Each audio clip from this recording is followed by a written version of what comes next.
दोस्तों आज हम एक्सप्लेन करने वाले हैं हाल ही में साउथ मूवी जय गणेश को, जिसमें एक अपाहिज आदमी का दिमाग देखकर आप लोग भी चौंक जाएंगे। अब आप वीडियो को भी लाइक कर दीजिए। हम चलिए कहानी शुरू करते हैं। तो मूवी की शुरुआत में हमें नारायण नाम के आदमी को दिखाया जाता है, जो पार्वती नाम के लॉयर से मिलने उसके पास आता है। यहाँ पार्वती नारायण को बताती है कि आपके बेटे के केस में हमें बहुत प्रॉब्लम आ रही है, क्योंकि वो जब अपने काम पर जा रहा था तो उसके बैग में ड्रग्स थे, जिसे पुलिस ने स्मगलिंग के जुर्म में रंगे हाथ पकड़ा है। इसलिए पुलिस आपके बेटे को बेल देने के लिए मना कर रही है। जिस पर नारायण उसे कहता है कि मेरा बेटा ऐसा कोई काम नहीं कर सकता। वो तो अपने कॉलेज की पढ़ाई के साथ साथ फूड डिलीवरी करने का पार्ट टाइम काम करता है, ताकि हमारे घर का खर्चा निकल सके। और उसे तो बिल्कुल भी पता नहीं है कि उसके बैग में वो ड्रग्स किसने रखे हैं। अब आप ही हैं जो मेरे बेटे को बाहर निकलवाने में मदद कर सकती हैं। तब पार्वती नारायण को हौसला देने लगती है कि मैं और मेरी टीम जल्दी आपके बेटे को जेल से बेकसूर बाहर निकालेंगे। हम पूरी कोशिश कर रहे हैं। अब रात होने के बाद पार्वती के पास किसी जय गणेश नाम के आदमी का मेल आता है, जिसमें उसी लड़के के केस की डिटेल थी कि उस लड़के के बैग में ड्रग कैसे आया और किसने उसे फंसाने की कोशिश करी। जिसके बाद पार्वती अपनी पूरी टीम को बुलाकर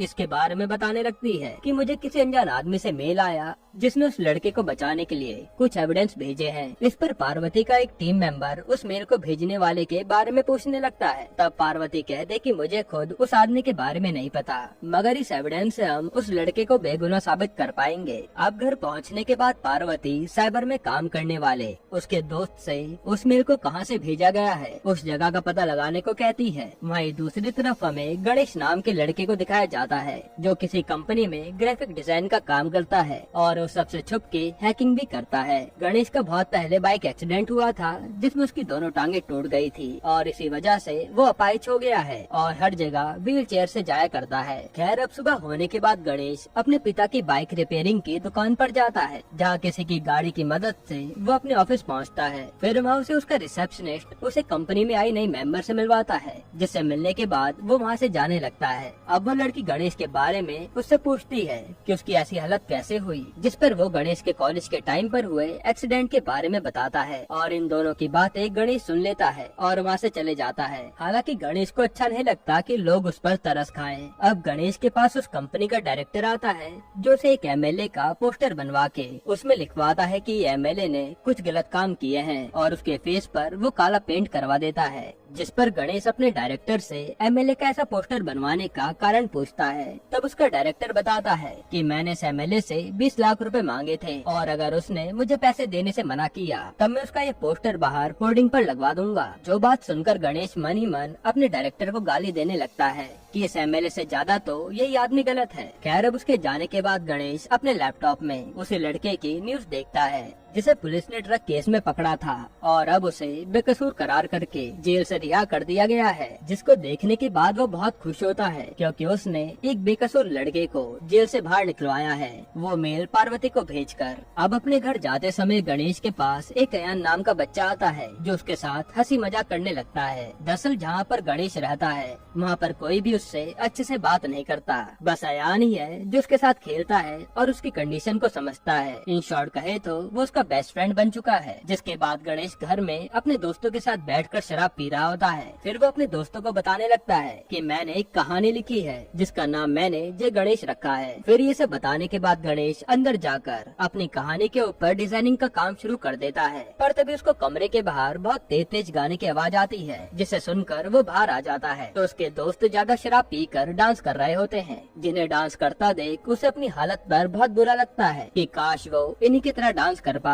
और यही सोचकर वो रोने लगता है कि बाहर भी लोग उसकी ऐसी हालत का मजाक बनाते हैं। अब सुबह होने के बाद गणेश के पास किसी निधि पब्लिशर कंपनी से निशा का कॉल आता है, जो उसकी भेजी कहानी को बहुत अच्छा बताती है और उसे अपने पास मिलने को भी बुलाती है। जिसके बाद गणेश उसकी बताई जगह पर पहुंच जाता है और अंदर जाने से पहले उसकी व्हील चेयर पलट जाती है और वो नीचे गिर जाता है। वहीं उसे गिरता देख निधि नाम की लड़की उसको उठाने आती है, जो गणेश को उठाने के बाद यहाँ आने का कारण पूछती है। गणेश उसे बताता है कि मुझे निधि कंपनी से कॉल आया था, जिन्हें मेरी कहानी बहुत अच्छी लगी और उन्होंने मुझे इस जगह पे मिलने बुलाया है। तभी वहाँ निधि की माँ आती है, जो निधि को बताती है कि इसकी कहानी बहुत अच्छी है और जब तुम भी उसे पढ़ोगी तो तुम्हें वो बहुत अच्छी लगेगी। इस पर निधि अपनी माँ पर ही गुस्सा होने लगती है कि ऐसे किसी की भी स्क्रिप्ट पढ़ने का मेरे पास कोई फालतू टाइम नहीं नहीं है और आप भी इन सब में मत पड़ो, जिसकी बातों से गणेश को बहुत बुरा लगता है। पर निधि की माँ उसे अपनी आगे की कहानी यहाँ छोड़कर जाने को कहती है और वो देने के बाद वो वहाँ से अपने घर आ जाता है। वहीं दूसरी तरफ हम देखते हैं कि अयान का पिता एक एमएलए है जिनका नाम प्रसाद है और उसकी पत्नी ने उससे डिवोर्स लेकर किसी और से शादी कर ली है। इसलिए आज एमएलए अपने बेटे अयान को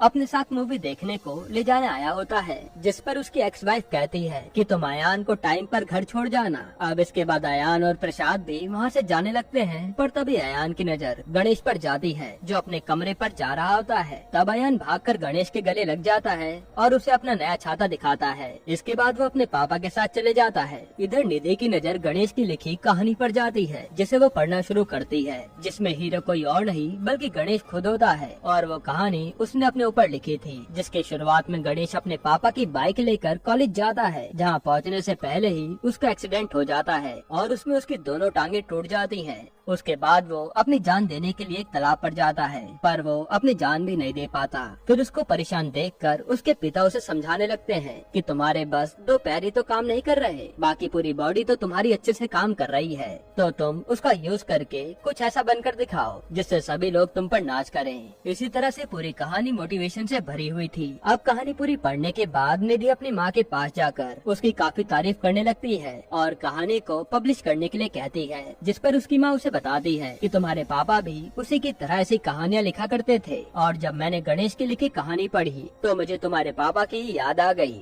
जैसे ये स्क्रिप्ट तुम्हारे पापा ने लिखी हो। इसके बाद निधि अपनी माँ को कहती है कि हमें इस कहानी को पब्लिश करना चाहिए, इसलिए आप गणेश को कॉल करके बुला लेना। वहीं दूसरी तरफ हमें लॉयर पार्वती को दिखाया जाता है, जो गणेश का पता लगाकर उसके पास पहुँच जाती है और उसे हाल ही में पॉलिटिशियन के ऊपर लगे रेप केस की गलत वीडियो के बारे में बताती है। फिर वो गणेश को उस वीडियो को हैकिंग के जरिए डिलीट करने के लिए कहती है। साथ ही वो उसे अपलोड करने वाले इंसान का भी पता लगाने को कहती है, जिसके बदले में उसे काफी पैसे भी मिलेंगे। लेकिन गणेश उसका ये काम करने को मना कर देता है। अब अगले दिन गणेश कहीं जा रहा होता है, जहाँ उसकी मुलाकात निधि से होती है और वो उसकी कहानी की तारीफ करने लगती है। वो उसे बताती है कि मैंने भी एक कहानी लिखी है, अगर आप चाहो तो मैं आपकी कहानी के साथ मेरी कहानी भी कोलैब करके पब्लिश करना चाहती हूँ। जिस पर गणेश उसके साथ कोलैब करने के लिए मान जाता है और वहाँ से चले जाता है। इसके बाद गणेश और निधि दोनों साथ में बैठकर उस कहानी पर काम करने लगते हैं और जैसे ही वो बुक प्रिंट करवाते हैं, उसके पहले दिन में बहुत सारी कॉपी सेल हो जाती हैं, जिसे पढ़ना लोग काफी ज्यादा पसंद कर रहे थे।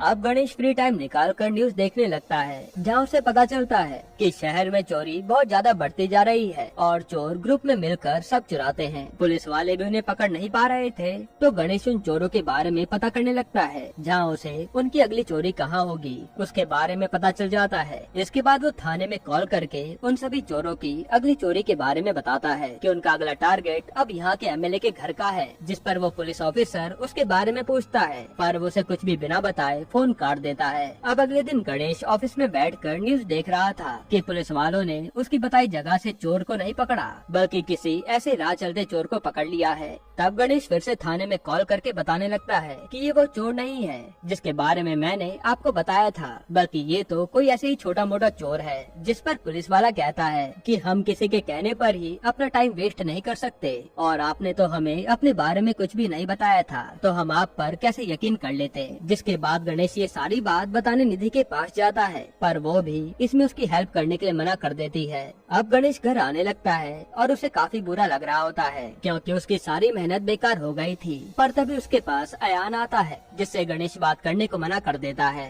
पर जाते वक्त अयान उसे बताता है कि आज मेरा बर्थडे है, इसलिए वो उसे अपनी बर्थडे पार्टी में इनवाइट करता है। इसके बाद गणेश को ना चाहकर भी अयान की बर्थडे पार्टी में आना पड़ता है, जहाँ प्रसाद उसकी इंसल्ट करने लगता है और उसकी तरफ देखकर कहता है कि कुछ लोग तो ऐसे भी होते हैं जो बिना बुलाए पार्टी में आ जाते हैं। तब इतनी इंसल्ट होता देख गणेश वहाँ से बाहर आ जाता है, लेकिन तभी उसके पास अयान आता है, जिसने सुपरमैन वाले कपड़े पहने होते हैं। वो गणेश से अपने बर्थडे गिफ्ट मांगता है और उसकी पॉकेट चेक करने लगता है, जिसमें से उसको एक बबल गम मिलता है और अयान उसे अपने बर्थडे गिफ्ट समझकर अपने पास ही रख लेता है। यहाँ पर ये दोनों साथ में हंसी मजाक भी करते हैं, पर तभी गणेश के पास निधि का कॉल आता है जो उसे बताती है कि हमारे लिखी कहानी को एक डीलर खरीदना चाहता है, इसलिए कल हमें वहाँ जाना होगा। पहले तो गणेश उसके साथ जाने को मना करता है, पर निधि के फोर्स करने पर वो उसके साथ चलने को मान ही जाता है। तभी एक कार बैक होते समय गणेश की व्हील चेयर पर टक्कर मार देती है और गणेश की नजर उस कार में लाल कपड़े पर जाती है जैसा अयान ने पहना था,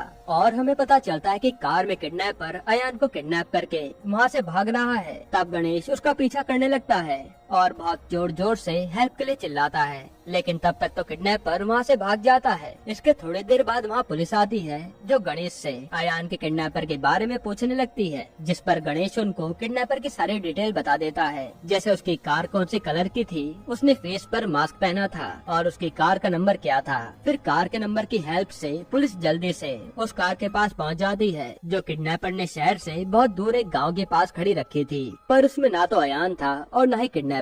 इसके बाद थाने में सब लोग बस अयान को ढूंढने में लगे रहते हैं। फिर उनका सीनियर गणेश को बुलाकर उस किडनैपर का फेस याद करने को कहता है ताकि वो उसका स्केच बनवा पाए, जिस पर गणेश उन्हें बताता है कि मैं खुद एक ग्राफिक डिजाइनर हूँ और आप मुझे थोड़ा टाइम दीजिए, मैं खुद उस किडनैपर का चेहरा बना दूंगा। अब गणेश उस किडनैपर का चेहरा बनाना शुरू करता है। वहीं दूसरी तरफ पुलिस वाले भी पूरे शहर का कैमरा चेक करने लगते हैं, पर उन्हें उसमें कुछ भी नहीं मिलता, जिसके बाद गणेश अपना स्केच पूरा करके पूरे शहर की सीसीटीवी फुटेज चेक करने लगता है, जिसे देखने में काफी घंटे बीत जाते हैं और आखिरकार गणेश को वो आदमी कैमरा में दिख जाता है। इसके बाद पूरी पुलिस की टीम उसकी कार को हर तरफ ढूंढना शुरू करती है और आखिर में वो भी उन्हें मिल जाती है, पर किडनैपर ने यहाँ भी पुलिस वालों के दिमाग के साथ खेला होता है जो अपनी कार दूर दूर छोड़कर उन्हें भटका रहा था। अब गणेश पुलिस वाले से परमिशन लेकर एक लैपटॉप में उस किडनैपर के चेहरे को विदाउट मास्क बनाना शुरू करता है और ऐसे 10 घंटे बाद वो अपनी पूरी मेहनत से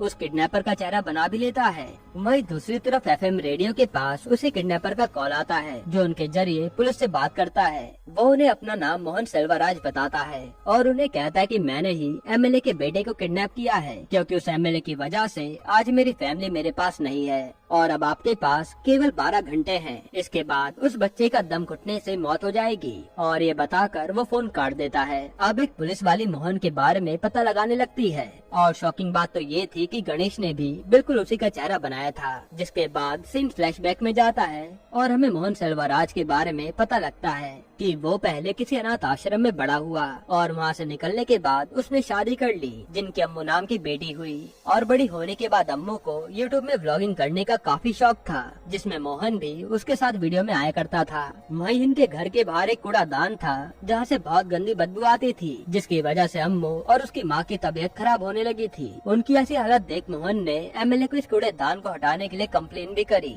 पर उस एमएलए ने उसके खिलाफ कोई भी एक्शन नहीं लिया। फिर कुछ टाइम बाद अम्मू की माँ की मौत हो गई और उसके थोड़े टाइम बाद अम्मू भी इसी वजह से भगवान के पास चली गई। फिर जब पुलिस वाले अम्मू के यूट्यूब चैनल पर देखते हैं तो उन्हें पता चलता है कि अम्मू ने उसकी ये प्रॉब्लम के बारे में सबको बताया था, पर फिर भी इसके खिलाफ कोई एक्शन नहीं लिया गया। जिसके बाद मोहन ने अपनी फैमिली का बदला लेने के लिए उस एमएलए के बेटे को किडनैप करने की प्लानिंग शुरू कर दी और वो उसमें सफल भी हो गया। अब मोहन अम्मू के यूट्यूब चैनल पर लाइव आता है, जिसका ऐसा बिहेवियर देखकर पुलिस वाले समझ जाते हैं कि मोहन अब पूरी तरह से पागल हो चुका है, जिसे किसी भी हाल में बदला लेना है। उसके बाद मोहन अपने पास एक इंजेक्शन निकालता है और पुलिस वालों को लगता है कि ये इंजेक्शन वो अयान को लगाएगा। ये देखकर पुलिस वालों की टीम जल्दी से उसके घर पहुंच जाती है और जब वो वहाँ पहुँचते हैं तो देखते हैं कि यहाँ तो मोहन की लाश पड़ी है और वो इंजेक्शन उसने अपने लिए ही बनाया था ताकि पुलिस के आने से पहले ही वो मर जाए। अब मोहन की लाश देखने के बाद पुलिस को भी समझ नहीं आता कि उसने अयान को कहाँ छुपा रखा है। इधर गणेश मोहन के बारे में पता लगाने लगता है, जिसने हाल ही में बहुत खतरनाक गैस खरीदी थी। साथ ही गणेश उसकी बैंक ट्रांसफर के बारे में भी पता लगाता है, तो उसने मरने से पहले एक पुराने थिएटर को खरीदा होता है। जिसके बाद गणेश ये सारी बात सीनियर पुलिस ऑफिसर को बताता है कि मोहन ने हाल ही में एक पुराना थिएटर खरीदा है और हो सकता है कि उसने अयान को वहीं पर छुपाया हो। जिस पर वो ऑफिसर पूछता है कि तुम्हें ये सब कैसे कैसे पता? तब गणेश बताता है कि उसने मोहन की हर चीज को हैक कर लिया है। वहीं दूसरी तरफ हमें अयान को दिखाया जाता है जो बेहोशी से उठने के बाद अपने आप को एक कमरे में बंद पाता है और वो बहुत रोने लगता है। पर तभी अयान के उस रूम से पुलिस वालों को वीडियो कॉल जाती है, जिसे देखकर उन लोगों के भी होश उड़ जाते हैं। दरअसल मोहन ने ये सब इसलिए किया था ताकि वो एमएलए अपने बेटे को अपनी आंखों के सामने मरता देखे। इधर अयान रोते रोते अपने पापा को कहता है कि पापा मुझे बचा लो। वहीं दूसरी तरफ पुलिस अपनी पूरी टीम के साथ थिएटर पहुंच जाती है और हर जगह देखने लगती है, पर वहाँ तो उन्हें कुछ भी नहीं मिलता। फिर गणेश उस सीनियर ऑफिसर से मोहन का लैपटॉप मांगता है और फिर वो उस वीडियो कॉल आने वाली जगह का पता लगाने लगता है। तब उसे मोहन के लैपटॉप में पता चलता है कि उसने एक तमस्कर नाम के आदमी के घर फूड डिलीवरी करवाई थी। साथ ही उसे ये भी पता चलता है कि मोहन ने हाल ही में तमस्कर को पैसे ट्रांसफर किए थे, जिसके बाद वो सीनियर ऑफिसर से उस तमस्कर के घर को चेक करने के लिए कहता है। फिर वहाँ पुलिस वाले पहुंचकर उसके घर के हर कमरे को चेक करते हैं, पर उन्हें वहाँ पर भी अयान नहीं मिलता। इधर अयान की ऐसी बुरी हालत देखकर वह एमएलए गणेश पर गुस्सा होने लगता है कि तुम किस टाइप के हैकर हो जब तुमसे मेरे बेटे के बारे में ही पता नहीं लगाया जा रहा। तब गणेश भी निराश होकर अपने घर वापस आ जाता है और सारी चीजों को रिकॉल करने लगता है। तभी उसके दिमाग में फूड डिलीवरी कहाँ से हुई उसकी जगह का पता लगाने का आइडिया आता है, तो वो अपने काम पर दोबारा लग जाता है। यहाँ उसे पता चलता है कि फूड जहाँ से डिलीवर हुआ था उसके कुछ दिन पहले मोहन वहाँ किसी आदमी से मिलने आया था, जिसके बाद वो जल्दी से टैक्सी करके उस रेस्टोरेंट पर पहुँच जाता है और वहाँ वो रेस्टोरेंट के मालिक से मोहन के साथ बैठे उस आदमी के बारे में पता करता है। तो वो बताता है कि ये राजशेखर है, ये हमारे रेस्टोरेंट में बहुत बार आया करते हैं। जिसके बाद वो राजशेखर के असिस्टेंट को कॉल करता है, जो उसे बताता है कि राजशेखर सर अभी इंडिया में नहीं है, वो तो काम के सिलसिले में बाहर गए हैं। अब राजशेखर एक इंजीनियर था, तो गणेश उसके असिस्टेंट से हाल ही में उसके द्वारा किए गए काम के बारे में पूछने लगता है। तो वो बताता है कि राजशेखर ने अभी हाल ही में कन्नौर के होटल में काम किया है। जिसके बाद गणेश जल्दी से उसी टैक्सी में बैठकर कन्नौर जाने लगता है और उसी होटल में पहुंच जाता है। यहाँ उसे पता चलता है कि राजशेखर ने यहाँ पर एक ऐसा रूम बनाया है जो सिर्फ उसी के फेस से खुलेगा और उसे कोई तोड़ भी नहीं सकता। इधर अयान की हालत काफी बुरी हो जाती है और वो बेहोश हो जाता है, जिसे देखकर ऐसा लग रहा था कि उसकी कभी भी जान जा सकती है। तब गणेश अपनी हैकिंग की मदद से अपने फेस पर राजशेखर का चेहरा बनाता है और बहुत ही हिम्मत करके खड़ा होता है और अपना फेस उस मशीन पर लगाता है, जिससे उस रूम का लॉक खुल जाता है और वो अयान को बचा लेता है। यहाँ अयान को सही सलामत देखकर गणेश रोने लगता है। इसके बाद पुलिस वाले मीडिया को बताते हैं कि हमने अयान को बचा लिया है और उसे हॉस्पिटल में एडमिट करवा दिया है। हालांकि अब इसके बाद न्यूज में गणेश के बारे में चर्चा होने लगी थी कि एक अपाहिज लड़के ने कैसे अयान को बचाया है। जिसके बाद गणेश और निधि की लिखी बुक को इन्वेस्टर मिल जाता है और वो बहुत बड़े आदमी बन जाते हैं। इसी के साथ ये मूवी यहीं पर खत्म होती है। दोस्तों, आपको ये मूवी कैसी लगी हमें कमेंट में जरूर बताइएगा और इसके अलावा आप कौन सी मूवी का एक्सप्लेनेशन चाहते हैं वो भी कमेंट कीजिएगा।